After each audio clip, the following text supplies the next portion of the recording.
lahirnya tanggal 17 Agustus 1945 bukan ditentukan oleh para kiai, bukan ditentukan oleh putra-putri Indonesia, tapi ditentukan oleh seorang Habib. Bahwa yang bikin Pancasila lambang Garuda itu seorang Habib. Bahwa Insinyur Soekarno punya gurunya Habib. Bahwa Syekh Hasyim Asy'ari punya gurunya Habib. Bahwa pendiri Nahdlatul Ulama adalah Habib. Yang anehnya Habib yang satu ngomong pendiri NU Habib Habib Hasyim, yang satunya ngomong Habib yang lainnya lagi. Jadi mereka satu marga dengan marga lainnya saling rebutan Nahdlatul Ulama. Sedangkan yang kita tahu bahwa Nahdlatul Ulama didirikan oleh Mbah Hasyim Asy'ari berdasarkan perintah dari gurunya Mbah Khalil Bangkalan, dan Mbah Khalil Bangkalan ini adalah murid kinasi dan sahabat setia daripada Syekh Nawawi At-Tanara Al-Bantani dan Syekh Mahfud At-Turmusi Termas. Semuanya putra putri Indonesia.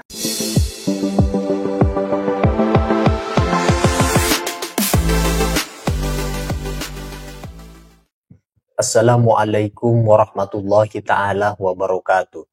Beberapa bulan terakhir, Kiai Haji Imaduddin melakukan safari dakwah ke daerah Lampung bersama Ustadz Suparman, di mana Kiai Haji Imaduddin diberikan kesempatan berceramah di berbagai tempat di pondok pesantren, lembaga pendidikan Islam, majelis pengajian, dan lain sebagainya. Beliau, Kiai Haji Imaduddin, setiap berceramah tidak akan lepas untuk menyelipkan, membahas semacam nasab sada Ba'alawi atau membahas klan Ba'alawi, baik itu yang dibahas adalah menyangkut kelakuannya, kemudian nasab yang selama ini dikatakan oleh Kiai Imad nasabnya adalah dusta bohong, termasuk juga bagaimana sifat-sifat karakter yang ditampilkan oleh oknum-oknum Ba'alawi.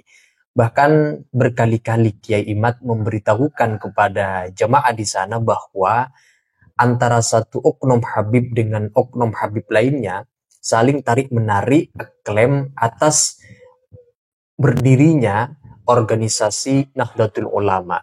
Memang sudah menjadi tabiat karakter bahwa mereka suka mengaku menjadi pahlawan kemerdekaan, ngaku membuat lambang Garuda Pancasila, mengaku membuat lagu kebangsaan Indonesia, termasuk juga mengaku dari klan mereka yang menentukan corak bendera merah putih, dan lain seterusnya. Nah, untuk itu teman-teman, mari kita simak keseruan ceramah dari Kiai Haji Imaduddin yang selalu di mana-mana menyampaikan tentang kelakuan, sifat, karakter, nasab sada Ba'alawi yang dibongkar ke akar-akarnya oleh Kiai Haji Imaduddin dimanapun Kiai Imad itu berceramah. Nah, untuk itu mari kita simak dalam video berikut ini. Kemudian kerakyatan yang dipimpin oleh hikmah kebijaksanaan dalam permusyawaratan perwakilan. Ini adalah musyawarah yang ditekankan oleh Al-Quran, ditekankan oleh Al-Hadis, ditekankan di dalam ijma' ulama, qiyas, dan seluruh perangkat-perangkat hukum dalam Islam, yaitu adalah musyawarah dan mufakat. Di situ ada demokrasi, one man one vote, itu ketika musyawarah deadlock. Jika musyawarah deadlock, tidak bisa lagi ada jalan lain, maka baru one man one vote, satu orang satu suara. Sebenarnya inilah ajaran Islam yang sesungguhnya, Pancasila. Dan yang kelima apa? Keadilan sosial bagi seluruh rakyat Indonesia.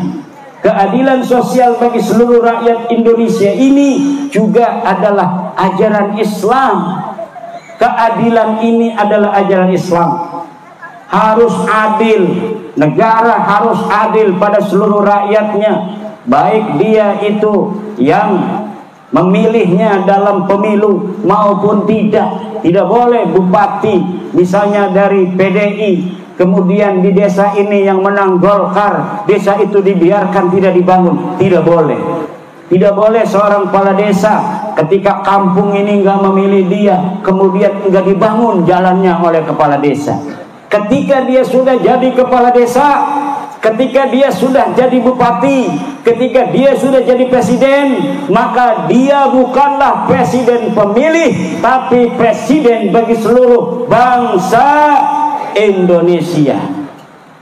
Ada yang tidak puas mengkritik, ada yang tidak puas demonstrasi, biarkan, karena ini adalah negara kesatuan Republik Indonesia yang berdasarkan Pancasila, di mana boleh setiap orang untuk mengekspresikan pemikirannya, mengekspresikan kritiknya.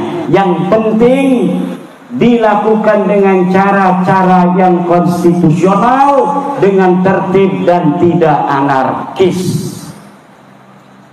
Dengarkan saja apa kemauannya ini para pendemo, dicatat yang bisa dilaksanakan sekarang yang tidak bisa dilaksanakan langsung, dijanjikan agar apa?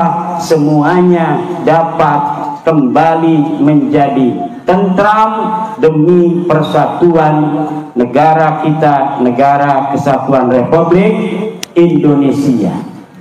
Tidak ada sesuatu yang tidak bisa dibicarakan, tidak ada sesuatu yang tidak bisa diselesaikan dengan musyawarah. Semuanya bisa, semuanya bisa. Kita sekarang ini telah mendengarkan pidato Bapak Presiden kita, bagaimana cita-citanya untuk membawa negara kita menjadi negara yang hebat, negara yang betul-betul akan menjadi negara yang membanggakan dalam kontestasi politik global. Bagaimana beliau berceramah di depan para pemimpin-pemimpin dunia di Mesir kemarin dalam pembelaannya terhadap Palestina. Saudara-saudara kita di Palestina masih dijajah oleh Israel, dijajah di dalam fisik, dijajah di dalam sejarah. Sejarah orang Palestina dirubah. Katanya orang Palestina ini walaupun sudah ribuan tahun berada di Palestina, tetapi kami, kata orang Israel, lebih dulu leluhur kami ada di Palestina. Ini sejarahnya, ini bukti kuburannya. Dibikin kuburannya yang palsu 300 di Palestina, kemudian ditaruh angka ribuan tahun yang lalu, sehingga dengan sejarah palsu ini kemudian baik secara fisik dikuasai, secara mental pun dikuasai.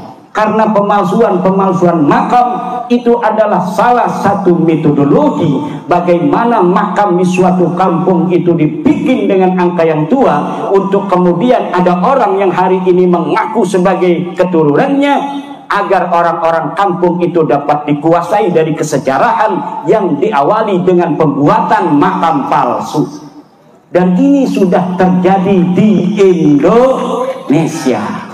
PWI yang lahir dari rahim Nahdlatul Ulama siap untuk berjuang untuk mengakhiri segala kezaliman orang-orang yang ingin merubah sejarah bangsa kita, sejarah negara kita, yang katanya tanggal 17 Agustus 1945 bukan ditentukan oleh para kiai, bukan ditentukan oleh putra-putri Indonesia, tapi ditentukan oleh seorang Habib.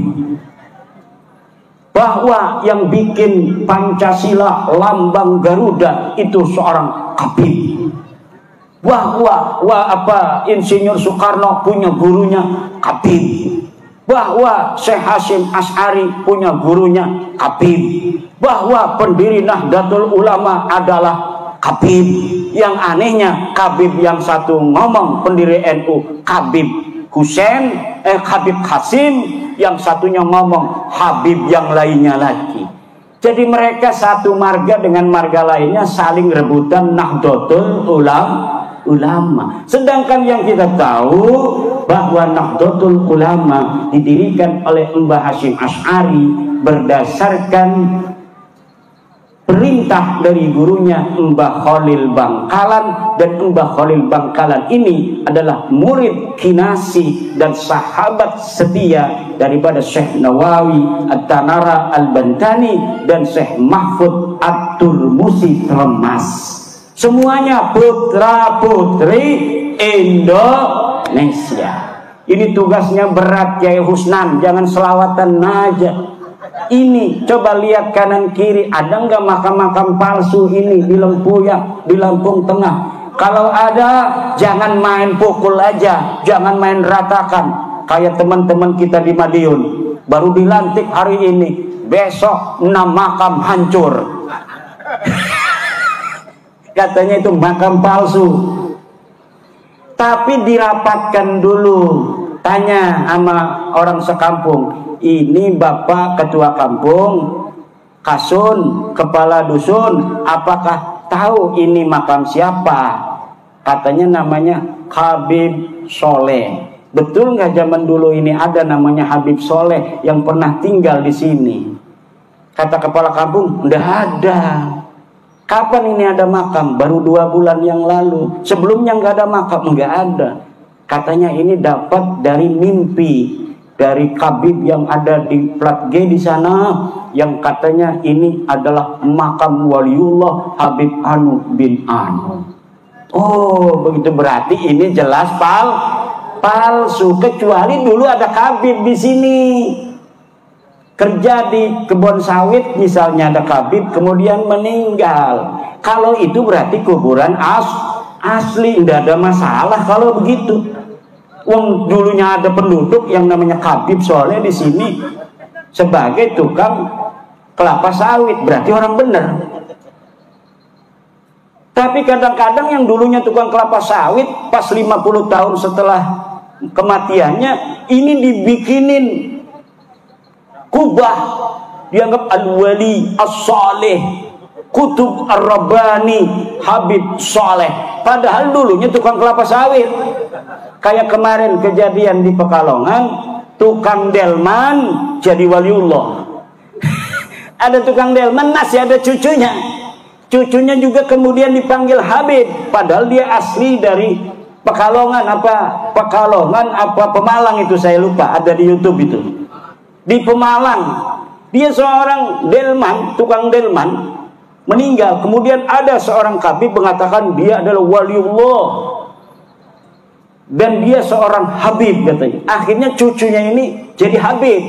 Nah kemarin ketika sudah ada PWI ini ditelusuri kesejarahannya, kemudian cucunya pun mengakui bahwa memang ini dapat seorang Habib, dan tidak ada sebuah riwayat pun yang menyatakan keluarganya seorang Ba'lawi. Ini yang terjadi, dan kita memohon kepada aparatur pemerintah juga untuk ikut berpartisipasi dalam menjaga leluhur kita.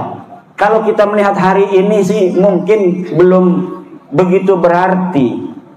Kenapa? Karena mereka malu-malu untuk mengatakannya di hadapan publik. Tetapi ketika dibiarkan 100 tahun lagi, kemudian menjadi sebuah pengetahuan umum bahwa di sini ada makam Habib Soleh di Kampung Lempuyang, Lampung Tengah, maka ini kemudian menjadi kebenaran mutlak. Karena sudah berjalan 100 tahun, tidak ada yang menginterupsi.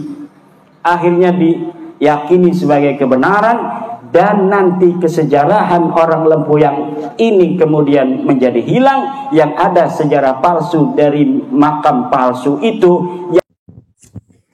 Kiai Haji Maduddin di akhir pidato barusan, beliau mengajak terutama meminta kepada pemerintah untuk terlibat langsung juga terhadap oknum-oknum yang di sana melakukan pembelokan sejarah-sejarah bangsa Indonesia. Seperti yang sudah sering disampaikan oleh Kiai Maduddin, bahwa kemerdekaan Republik Indonesia itu selalu disangkut pautkan dengan klan Ba'alawi. Seolah-olah oknum Ba'alawi itu punya kontribusi besar, layaknya pahlawan nasional yang gugur memperjuangkan, membela kemerdekaan Republik Indonesia. Padahal klaim-klaim seperti itu dari oknum Ba'alawi itu tidak benar sama sekali. Sejarah tidak pernah mencatat bahwa klan Ba'alawi punya andil kontribusi yang signifikan dalam kemerdekaan Republik Indonesia. Yang ada hanya mengklaim